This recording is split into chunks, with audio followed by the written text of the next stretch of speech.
गुरुर्ब्रह्मा गुरुर्विष्णु गुरुरेव महेश्वर गुरु साक्षात् परब्रह्म तस्मै श्री गुरुवे नमः। राजकीय Mahatma Gandhi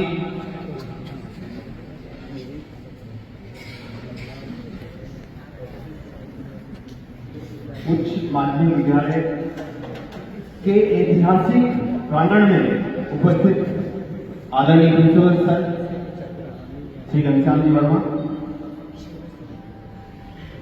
Shri Kailash Chandra Gupta vice principal sir, शाला के सभी फैकल्टी सदस्य एवं प्यारे बच्चों, आज नेत्रदान पखवाड़े के अवसर पर जब मेरी आदरणीय प्रिंसिपल साहब से चर्चा हो रही थी, मुझे जानकर बड़ी प्रसन्नता हुई कि हम 100 वर्षीय इस ऐतिहासिक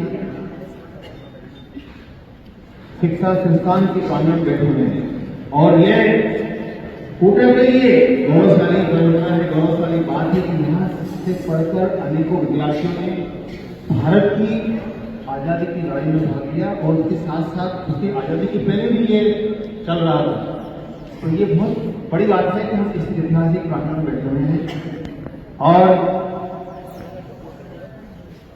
हम नेत्रों के बारे में चर्चा करने के लिए उपस्थित हैं। आंखें हमारे शरीर का सबसे महत्वपूर्ण अंग है और हमारी 80% लर्निंग आंखों के माध्यम से होती है। यदि हम आंखें 30 सेकंड के लिए बंद कर लें, 30 सेकंड्स के लिए हम आंखें अपनी बंद कर लें तो दुनिया में अंधेरा ही अंधेरा है।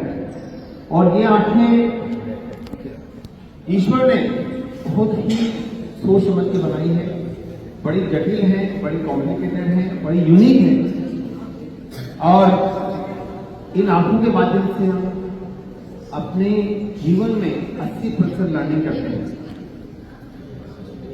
बच्चों, हमारी आंखें जो होती है वो 28 ग्राम होती है वजन में और इसके जो सबसे 4 महत्वपूर्ण हिस्से होते हैं उनका नाम है कॉर्निया, लेंस, रेटिना और ऑप्टिक नर्व।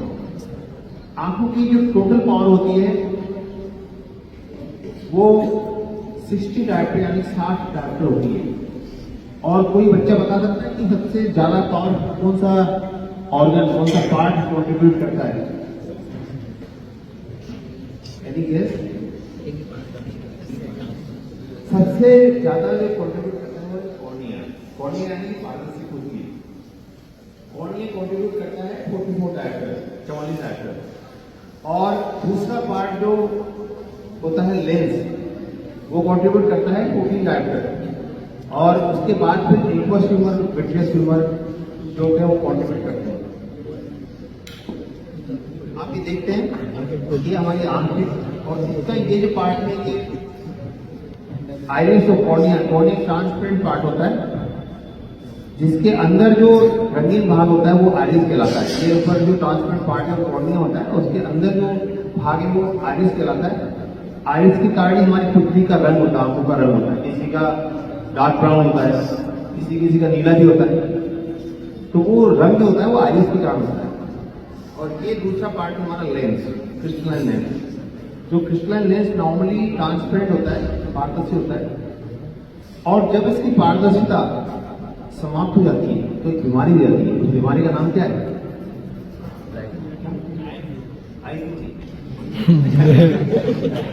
जब आंख का लेंस की पारदर्शिता खत्म हो जाती है, बीमारी हो जाती है, इससे दिखना बंद हो जाता है। उसको बोलते हैं मोतियाबिंद। बिल्कुल सही बताया, ठीक है, मोतियाबिंद हो जाता है तो इसको कैटरेक्ट कहते हैं। जब पारदर्शिता इसकी समाप्त हो जाती है तो कैटरेक्ट हो जाता है। और ये क्या चीज है? आंख के अंदर जो एक फ्लूइड होता है जो आंख का लगभग 80 से 90% वॉल्यूम ऑक्यूपाई करता है, इसको बोलते हैं विट्रियस फ्लूइड बोलते हैं। तो ये जेलीनुमा सब्सटेंस होता है जो आंख का लगभग 90% पार्ट ऑक्यूपाई करता है। पूरा देखो आप, पूरा पार्ट ऑक्यूपाई करता है। और जब इसके अंदर कुछ चेंजेस आने लग जाते हैं, कुछ काले बच्चे होते हैं जिनको बोलते हैं फ्लोटर्स। तो आज आपने जाना कि कॉर्निया जो होता है ट्रांसपेरेंट होता है, घड़ी का कांच होता है, और वो सबसे पावरफुल मीडिया है, 44 डायोप्टर कॉन्ट्रीब्यूट करता है। दूसरा जो मीडिया है वो लेंस है, वो 14 डायोप्टर कॉन्ट्रीब्यूट करता है, और 14 डायोप्टर जो है वो लेंस कॉन्ट्रीब्यूट करता है। जब लेंस के अंदर पारदर्शिता समाप्त हो जाती है होती है तो फिर कैटेट हो जाता है। और साफ देखने के लिए कॉर्निया जो होता है, जो घड़ी के नुमान से घड़ी कांच नुमान से होता है, उसका साफ होना, उसका ट्रांसपेरेंट होना बहुत जरूरी है। और उसके बाद ये आँख का जो अंदरूनी हिस्सा है इसमें आप देख रहे हैं पूरा, इसका क्या नाम है, इसको हम हिंदी में दृष्टि पटल भी कहते हैं। आँख का अंदरूनी हिस्सा है, इसको हम दृष्टि पटल कहते हैं, इसको रेटिना। और ये इसका नाम क्या है, ये है ऑप्टिक नर्व, दृष्टि तंत्रिका।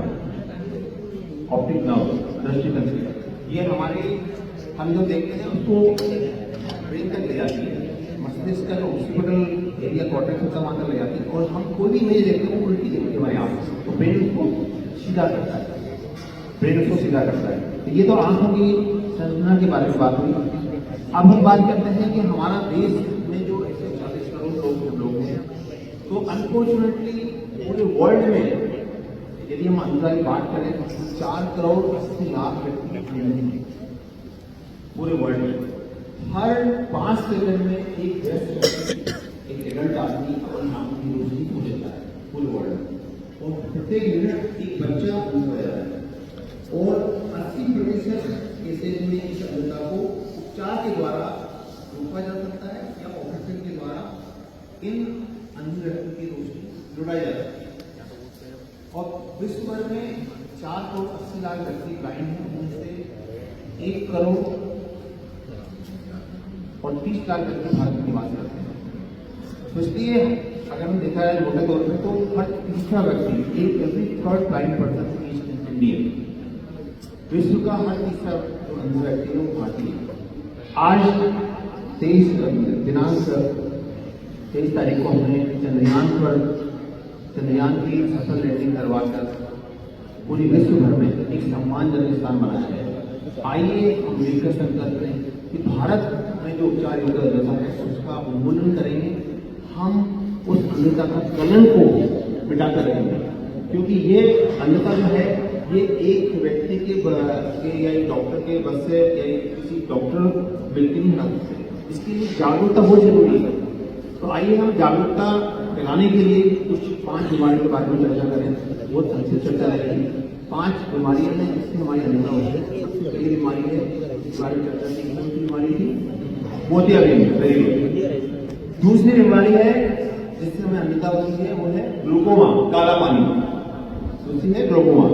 तीसरी बीमारी है जिससे दृष्टि बाधिता होती है, वो है रिफ्रैक्टिव एरर।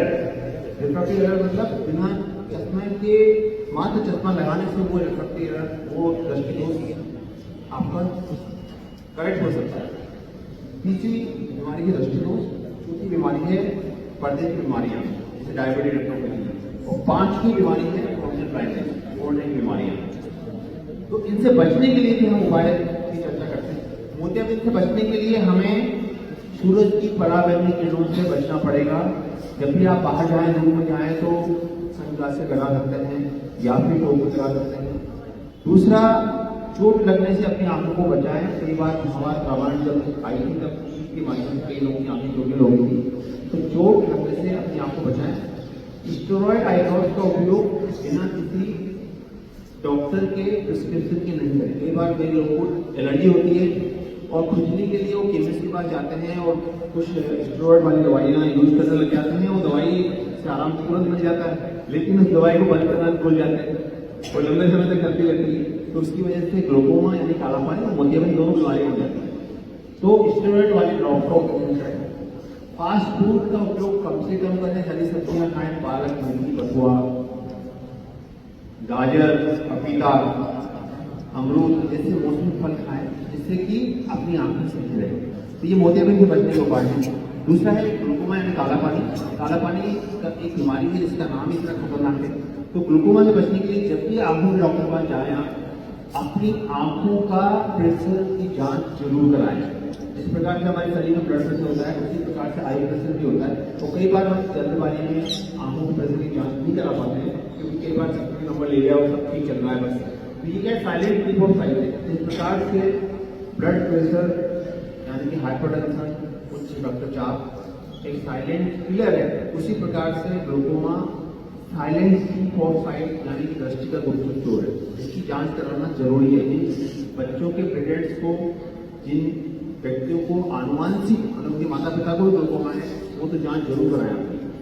तीसरा है दृष्टि दोष। दृष्टि दोष का मतलब होता है कि रिफ्रैक्टिव एरर, एसपी का नंबर। कई बार क्या होता है कि जब मैं पढ़ता था, मैं मेडिकल कॉलेज पढ़ता था, मुझे एकदम दिखाई देता था, तो मैंने चश्मे की जांच कराई। तो चश्मा लगाया तो सवालों ने हमारे सर मेरी मजाक उड़ाई। उन्होंने बोला अरे आपका लड़का, मम्मी ने बोला आपका लड़का तो डॉक्टर बनने गया था, ये तो खुद ही चश्मे का चश्मा लगा के आया है, ये क्या डॉक्टर बनेगा और क्या इलाज करेगा। तो क्या है, चश्मा एक टेबू नहीं है। चश्मा लगाने में कोई शर्म महसूस नहीं करे। चश्मा लगाने से साफ दिखता है। आजकल नेत्र चिकित्सा विज्ञान में बेसिक लेजर के माध्यम से चश्मा हट सकता है, लेकिन अगर हटाना है तो हटाए, नहीं हटाना तो कर लेते, है ना। इसलिए अपनी आंख को आप बंद करें, दूर देखें, जैसे सामने में देख रहा हूँ, फिर दूसरी आंख को बंद करें, दूर देखें। दोनों आंखों से आपको बराबर दिखाई देता है, सब में आपकी रोशनी सही है।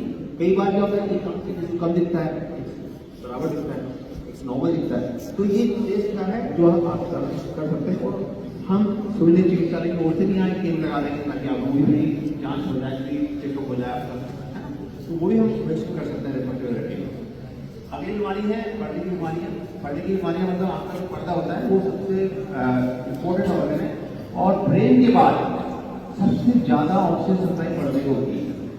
इसलिए आपका पर्दा वो है जो कैमरे में फिल्म होती है। कैमरे में पुराना कैमरा होता है, फिल्म होती है, डेवलप कर लेते हैं बच्चों, तो वैसे पर्दा होता है।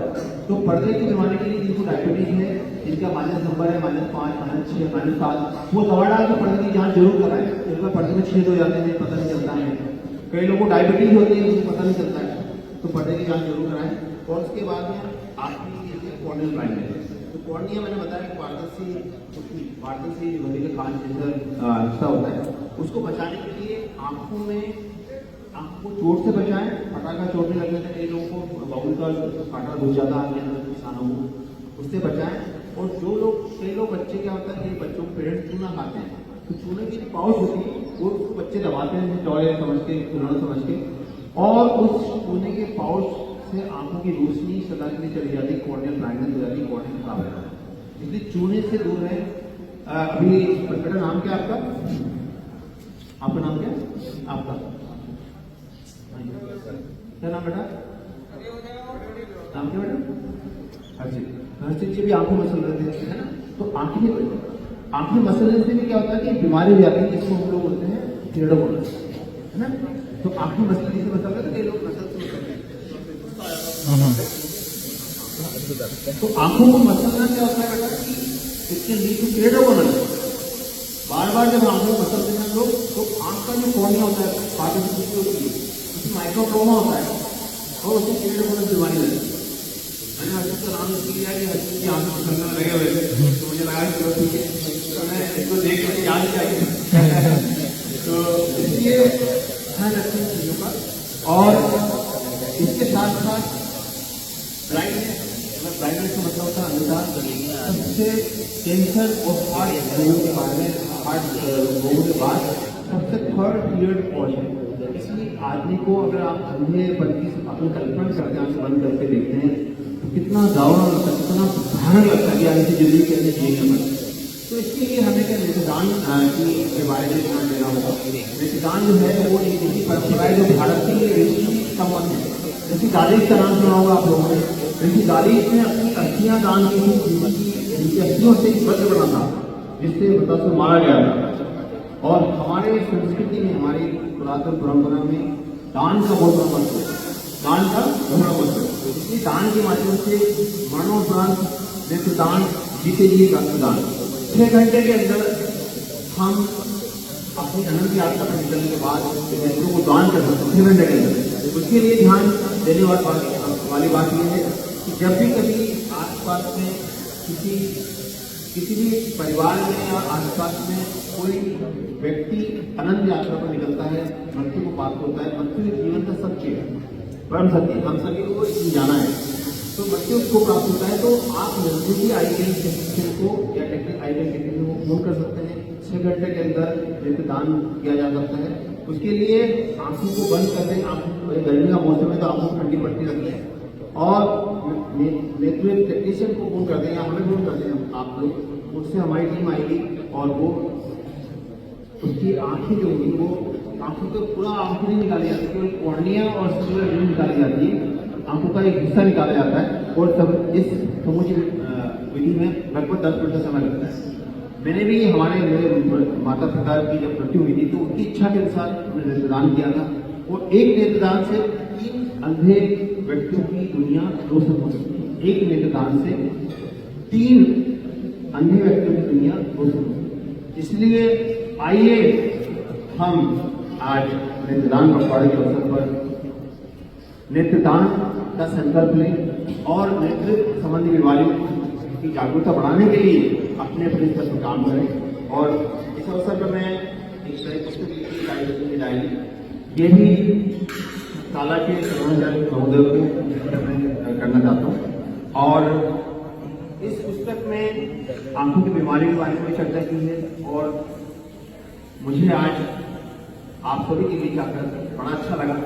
मेरा बचपन भी सरकारी स्कूल में गुजरा है और मेरे फादर, मेरे पिताजी शिक्षक रहे हैं और बचपन में इसी प्रकार मैंने भी जमीन पर बैठ पढ़ाई की है। और मुझे आज जब भी मैं आता हूँ